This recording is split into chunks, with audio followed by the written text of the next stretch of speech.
ഇത് കോഴിക്കോട് ഹൈലൈറ്റ് മാളിൻ്റെ മുമ്പിൽ അവിടെ ഓട്ടോ ഓടുന്ന ഡ്രൈവർമാരും അതുപോലെ റാപ്പിഡോയിൽ സർവീസ് നടത്തിയിരുന്ന പിള്ളേരും തമ്മിലുണ്ടായിരുന്ന ഒരു അടിപൊളിയുടെ വീഡിയോ ആണ്.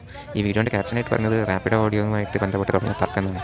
പക്ഷേ അത് മാത്രമാണ് അതിൻ്റെ കാരണം എന്നുണ്ടെങ്കിൽ ഓട്ടോ ഡ്രൈവർമാർ പറയുന്നത് അതൊരിക്കലും ഒരു ശരിയായ നടപടിയല്ല. കാരണം ഈ റാപ്പിഡോ ഓടുന്നതിൻ്റെ പേരിൽ ചെറിയ പിള്ളേരെ ആക്രമിക്കാൻ, കൂട്ടം കൂടി ഇങ്ങനെ ആക്രമിക്കുക എന്ന് പറയുന്നത് ഒരിക്കലും ശരിയായ നടപടിയല്ല. ഈ റാപ്പിഡോ, ഓല, ഊബർ എന്നിവരെല്ലാം നിയമപരമായിട്ടാണ് അവിടെ പ്രവർത്തിക്കുന്നതെന്നുണ്ടെങ്കിൽ അവരെ ചോദ്യം ചെയ്യാനുള്ള അല്ലെങ്കിൽ അവരെ ആക്രമിക്കാനുള്ള ഒരു അധികാരം നിങ്ങൾക്ക് എന്തായാലും ഇല്ല.